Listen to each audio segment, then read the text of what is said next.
Madami na akong dinate na lalaki. Madami na rin akong minahal. Pero, madami sa kanila nawawala.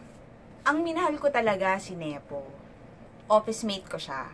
Sa una, ang saya namin, tawanan, kulitan, di kami nag-aaway.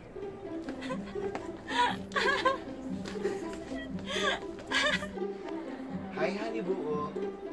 Hi, sweetie puto! Ay, ano ba kasi yun, sweetie puto? Ano ba yung surprise mo? Wow! Ballpen! I love you pa! You're so sweet talaga! Tapos, tumating yung panahon na sinisimangutan na niya ako. Pahiram lang ng buhok, ha? Oh! Ano ba? Pahiram lang, sandali. Ito na. Ayan. Thank you! Sweetie puto, may kukunin lang ako dito. Excuse me. Oh, bilisan mo ha.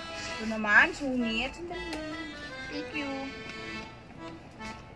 Tignan mo to.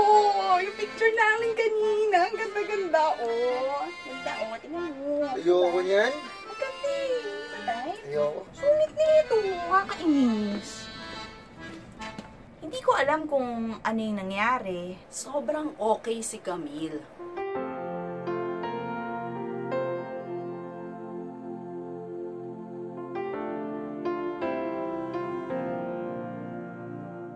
Mabait, matalino, at sobrang funny. O tapos, ayun nga nangyari. Pagdating na, teka, may dumi ba? Wala naman. Wala naman. Okay lang. Okay lang.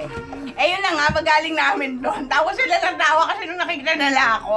Hindi ko nga alam bakit single pa siya eh. Sana, mahanap na niya ang lalaking para sa kanya. Si Camille, minahal ko siya.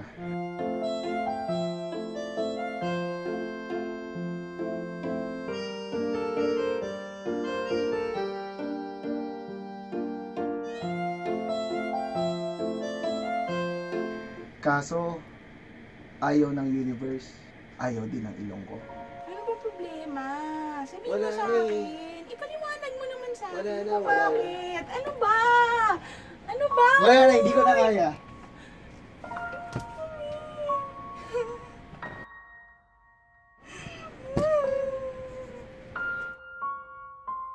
Amoy? Sana makahanap siya ng lalaking mahina ang pang-amoy. Sana, mahanap ko na. Mahanap ko na yung lalaki who will love me for what I am. Amoy? Wala naman akong amoy.